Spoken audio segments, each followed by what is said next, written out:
Kitchen, baby, and you know what it means. GMarie gon' come around. Come on, come on, come on, come on. Come on, come on, let's start the show. Hey hair care hotties, it's your girl GMarie, and welcome to another episode of the Hair Kitchen. In today's episode, our guest is Ben Matthews. He's been a barber for over 30 years. He's been coaching for a decade, and he's also a former school director. Without further ado, welcome to the show, Ben. Y'all give it up for GMarie. She's doing an amazing job getting us old folk together and really, really discussing what is important because it's an industry that we love. Very good, very good. I agree. Give it up, y'all. Give it up, give it up. Okay, so he's going to be celebrating me today. We're going to go with that. Absolutely. I just want to say thank you. I'm so glad you said yes. I'm always happy when a guest will say, yes, I'll do it, especially after I reach out to you like 100 times. For sure. I want you, Ben, I got to get you on the show. So finally, today is that day. So I hope you guys enjoy the show. Well, let me do say it is a pleasure. Thank you. And an honor to be here. Everybody's not chosen, right? Everybody's not chosen. So I do appreciate it. Yes, absolutely. Thank you. So I'm going to jump right in with talking about your career in barbering. And what inspired you to become a barber? Wow. Funny story is I didn't choose this industry. Really? No, I didn't. I was a young knucklehead who got myself in some trouble back in 1992. And fortunate enough, while I was kind of going through, the court proceedings and all of that stuff, I happened to be at the barbershop. And the owner at the time kind of knew what was going on because my best friend at the time was a barber there. And he approached me and just kind of asked, like, what kind of plans do you have going forward? And I didn't really have any. So what? Yeah, so he said, how about this? I want you to meet me up here. It was actually a Friday evening, but he was like, I want you to meet me up here tomorrow morning at 8 a.m. And I was like, for what? He said, I'm gonna teach you how to cut hair. And so he really, after all of these years, I kind of look back, and what I really appreciate about that, especially in the Black community, is he really didn't give me a choice. He said, I want to see you here. I want to make sure you're here. Mm-hmm. Now, once I got there the next morning, he explained to me very, very clearly that you got to have a plan. We don't know how this story is going to end with your legal issues, but if you're doing something positive, you're developing a trade or something that people can't take with you. Even if you got to go in and you end up going to jail, you'll have something that you can take with you. Mm-hmm. So I'm forever grateful for that opportunity. Mm-hmm. And that's kind of really what started it for me. But through the entranceway of getting into this business, I mean, the unnumbered lessons that you learn from, because I was a younger guy, right? And so it's a barbershop and well-to-do individuals came through and they would talk to me about investing and all types of things that I couldn't even really speak on at the time. Mm-hmm. And what's interesting about the beginning of my career is I like to tell the story about how I didn't like my conversation. I didn't like my vocabulary. I thought it was very limited, but I was a younger guy, and being in that atmosphere, I just really couldn't hold conversation. So, if you're in this industry, you got to be able to have dialogue. You got to be able to dialogue, right? And so you meet all different types of people from every walk of life, and you just have to be able to at least entertain a conversation for 30 minutes, right? Articulate. Yeah, you got to be, and part of what people buy is you. Correct. Not necessarily your skill set. Brand. Yeah, you're the brand. We've been the brand way before social media. For sure. So, funny part of then I talked to my dad about different things that kind of get my vocabulary where I wanted it to be, being in a professional environment. And he just encouraged me to start buying the newspaper every day. Well, obviously, they do still sell newspapers, but people don't buy them. Yeah. So I would go and I would buy the newspaper every day. And he told me to make one of my interests was sports, right? Because I played sports as a younger guy. Excuse me, and he would always say read the Metro section because so you would at least know what the current events were during that time. So you could at least have some things that people may watch on the news, but you read it, right? If you missed it. So you could have some similar topics that you could talk about. So I thought it was a brilliant idea.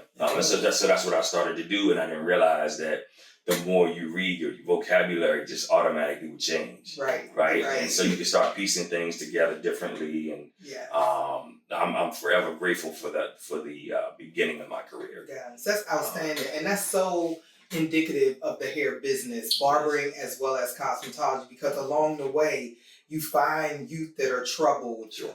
Maybe they've gotten expelled from school. I know in my situation, I've had young ladies come into my shop, and to help them have a focus and see past the trouble that they're getting into, that can really stunt your growth in your life. Sure. And you need to have something that you could fall back on and be able to take care of yourself. So, I know another barber like you, he would have been the barber who pulled you because so many guys came through his shop, Campbell's Barbershop. We've talked about this. Yes. And the $5 haircut. And that's where I learned how to cut hair. And my goodness, that was a heck of an experience. But he helped so many of the guys who were either coming out of jail or preventing them from going in. And he just gave them a trade so they would have something. So that's amazing. I would have never guessed that at all. Yeah.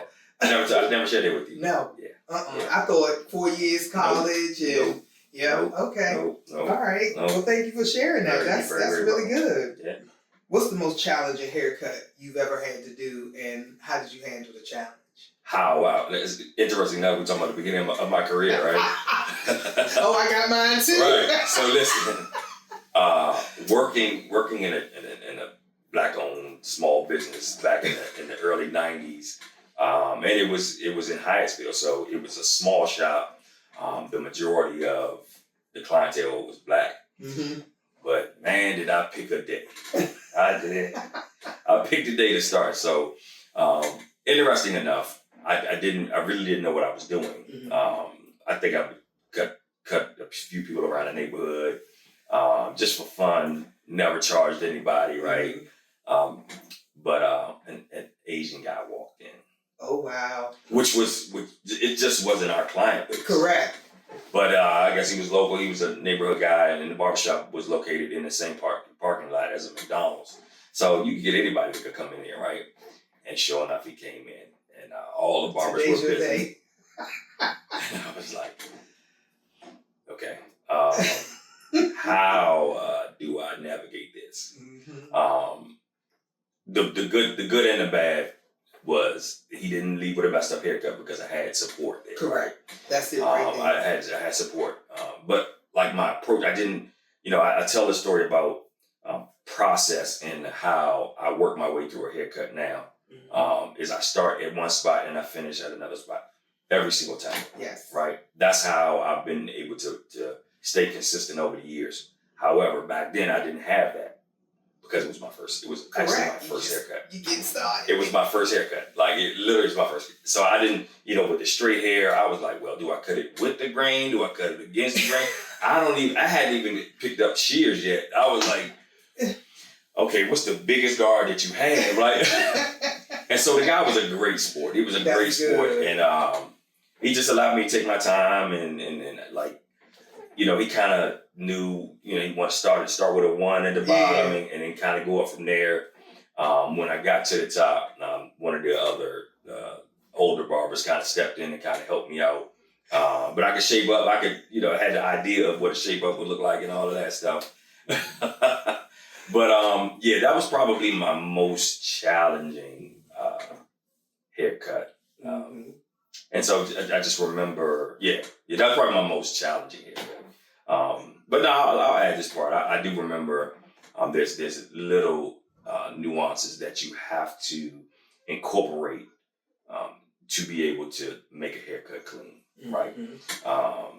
Back then, there was not a lot of shampooing in the barbershop, so people come off the street, they be sweating, whatever, just get their haircut.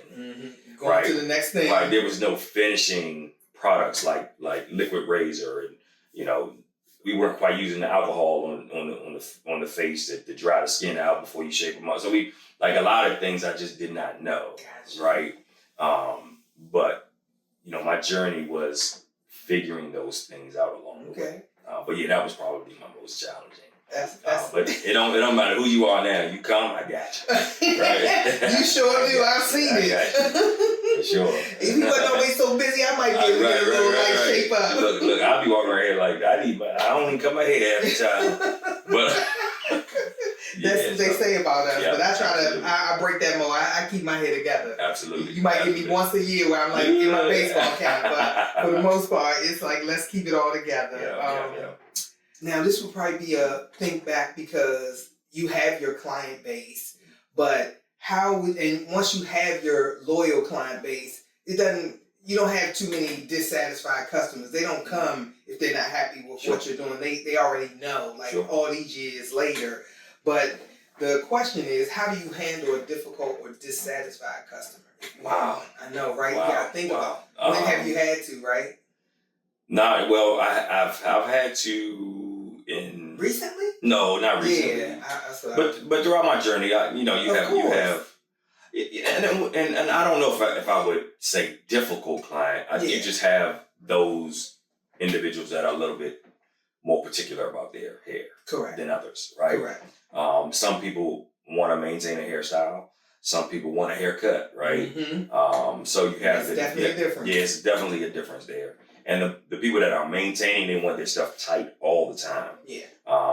You know, in a perfect world, their shape up never gets taken back.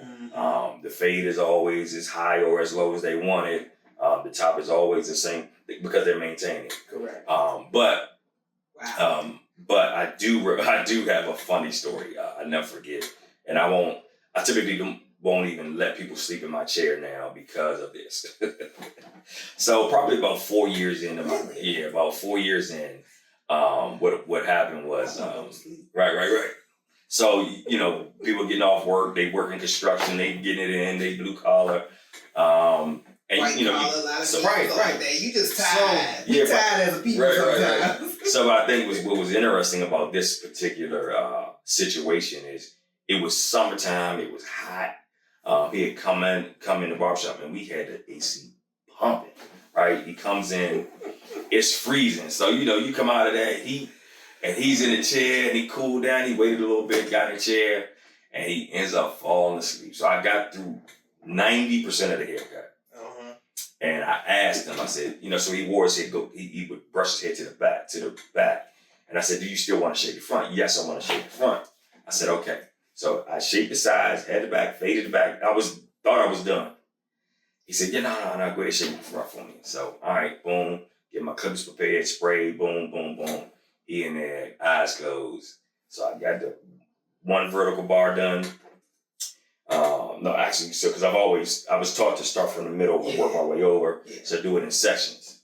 So I turned the chair and went to start the other side. Welcome to the Hair Kitchen. Let GMarie take care of your hair. Visit us on Style Seat for appointments or call 443-490-5777 and follow us on TikTok, Instagram, and Facebook. There's something for everyone in the Hair Kitchen.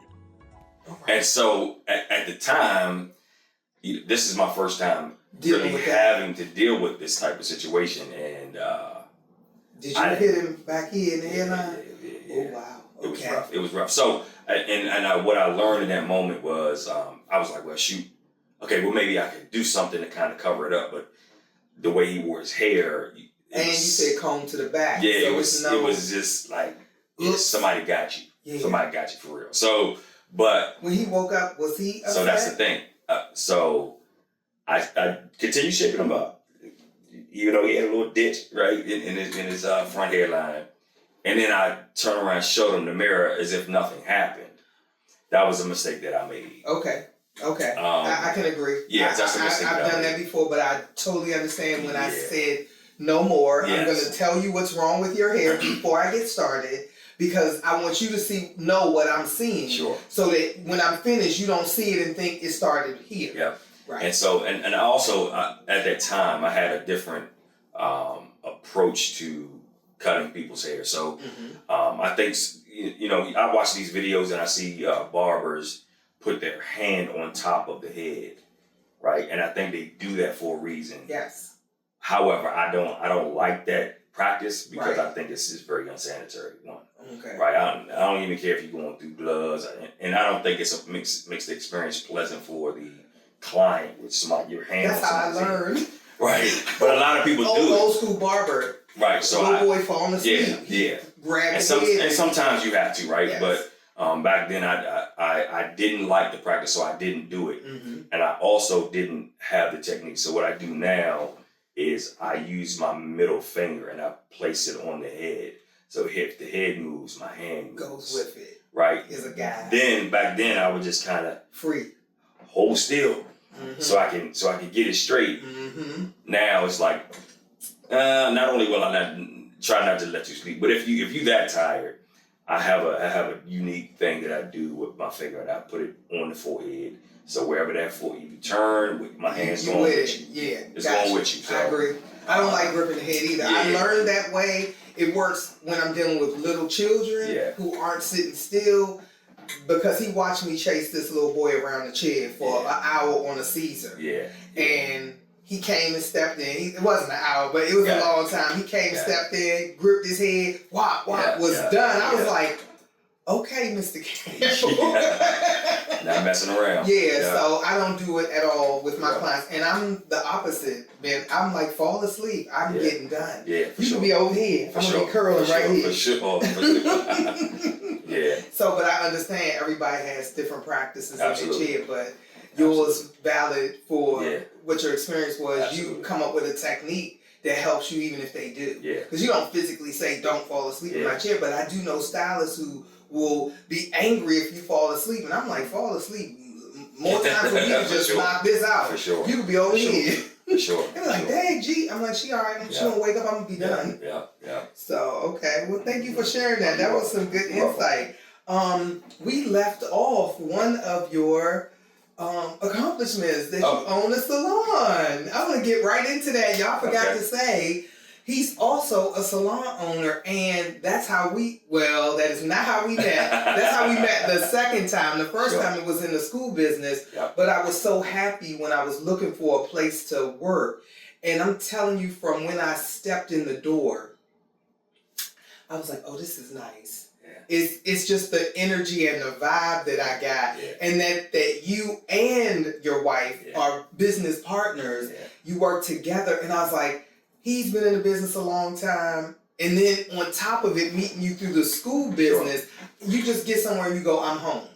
Because I know I'm not gonna come in and people doing all kinds of disrespectful things in my space because they're not really in the business and they don't understand there's a code of ethics that we practice when we work. You can leave your stuff all over the place. I'm not messing with your stuff. For sure. I'm not going to be in your space on a Friday building a bowl or taking apart a chair when Friday is not the day to do anything in the salon but get your clients done. That's it. And the barbershop, but get your customers done. That's it. So for the salon owners out there who don't know, they probably should ask somebody because we can help give you guys some insight. It's just things you don't do. Facts. So, Facts. Tell me a little bit about the salon journey. And you guys started before you got here and then came to this location, right? So this specific journey? Yes. Okay. The salon ownership. Okay. Barber salon. It's the African American Hair Gallery, which I like. And you can tell us a little bit about that. So this was a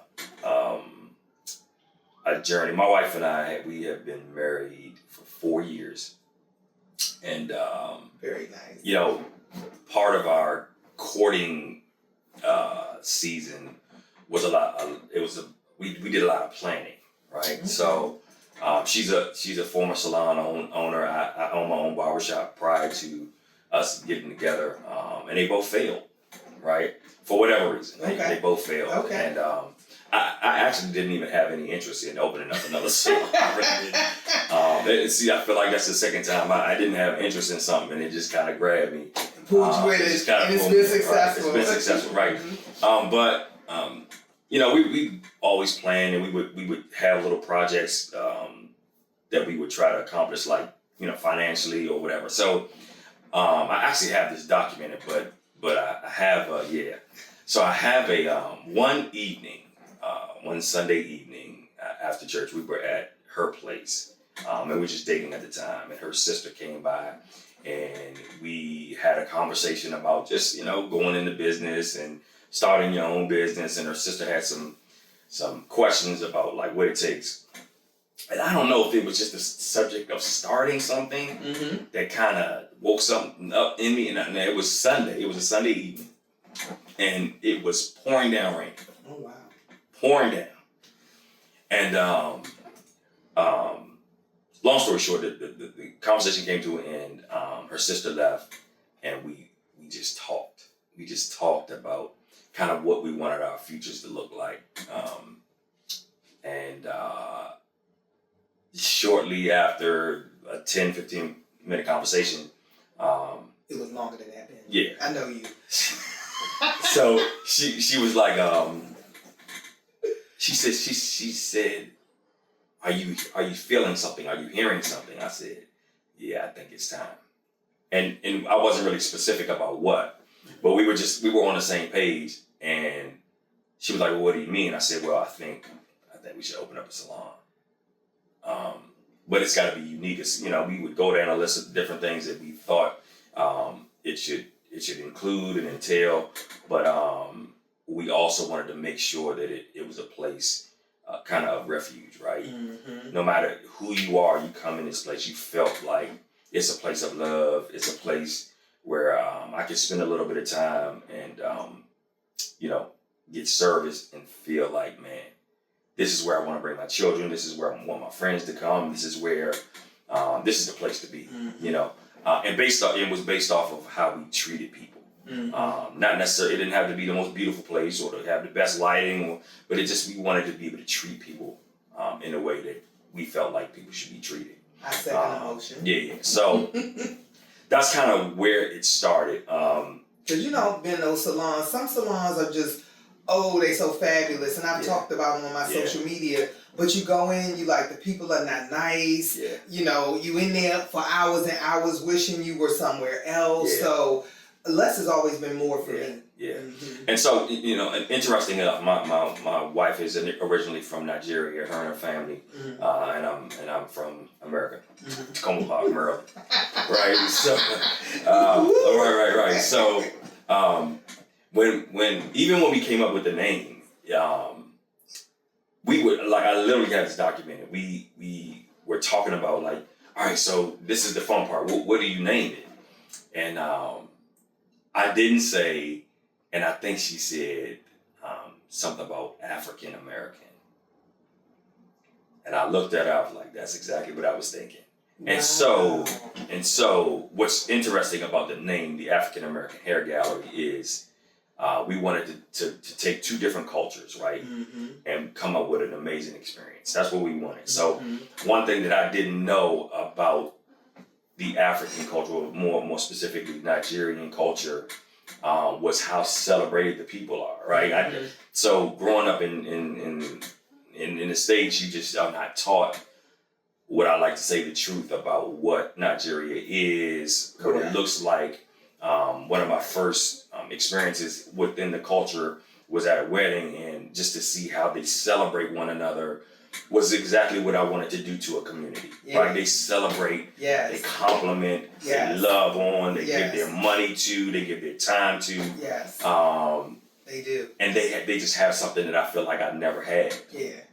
Right? And I grew up with my mom and dad, and they love me and all of that stuff. Exactly, but it's different. It's very, very different. Yeah. So that's kind of what led to the African American, right? So you have two different cultures coming together to you know, present one ordinary experience. Yeah. So that's kind of how we started. That's where the heartbeat lies for was to come. And I don't have the picture with me. It's actually out in the waiting area. But if you ever visit, there's a large painting that somebody's painted specifically for us. It's beautiful. Yeah, and it is a beautiful black woman in the front of it, but it has DC in the back, right? It has the Capitol, it has the monument, but it's painted in African colors. Yes, it's amazing. It's amazing. We'll get you guys. Yeah. It's an amazing piece. And I'm forever grateful for that piece. Actually, one of my clients believed. He's an artist. No, so one of my clients believed in the vision and did it for us. So he commissioned an artist to come. So we literally sat down, had a conversation about where we were from, and said, "Do your thing." And that's what she did. That's how you get something extraordinary like that. That's very nice. So it's an amazing thing. Okay. All right. I love that. That's a great story. Yeah. Did I answer one question? You sure did. Okay. All right. Yeah. All right. Good. Okay. How long have you guys been here? In the building? At this location? Because did you guys come from somewhere else? Oh yeah. That's the part I love. So 4 years. So prior to we were a mile and a half away down the street at Phoenix Salon Suites. Okay. And that's actually where we met. Okay. That's actually where we met, and we worked together for about 2 years before we started dating. Okay. We were down there, and I actually had a barbershop in Hyattsville that things didn't go well. I had to walk away from it. My journey took me to Briggs Cheney for a year and a half. And when I left there, I went to Phoenix, and it was a kind of a leap of faith for me because I went from having all of this clientele over the years to when you start moving around a little bit, like you lose people, right? Some people, they will come to you out of convenience, and those are what I like to call customers, right? But then you have people that go with you. Those are your clients. Those are your clients, right? And so you find out very, very quickly when you move and you start texting people, "Hey, yo, I relocated." They be like, well, "Good luck with that." But they were really patronizing you out of convenience, more so than anything. So, and those are similar to the ones who are with you with the price. Sure. Because then as you grow and you have to grow, the people who were with you for the price, you had great work, but they were there for the price. For sure. They fall off. They do. They do. And that makes room for people who are not going to be there for the price. Facts. That clientele can continue growing. Absolutely. So what's made it? And so we were at Phoenix Salon Suites. We were there. She was actually there for 8 years. It just our reason. It's funny. Our reason for leaving there was because of COVID. And so we actually opened this during COVID. That was amazing. It was amazing. It was amazing. So again, a big leap of faith. Was Phoenix closed during COVID? So that's what I'm about to get to that part. Okay. So what happened was we were already working on this, right? We were working on it, and so I had a great team of contractors come in and renovate the whole place. They did it fairly quickly, and this is when the buzz about COVID was really just starting. Yeah, so this was late February, something like that, right? Then we got to a point where, the government or the CDC would put out all of these suggestions about what people should do and if you're essential or not. And I never forget, we went to work one day. I think I had 2 or 3 clients. Like on a Monday morning or something like that. And the lock was on the door. You couldn't get inside. It's the Hair Kytchen, baby, and you know what it means. GMarie gon' come around. She gon' really lay it down. She gon' tell y'all all about all the things she knows about.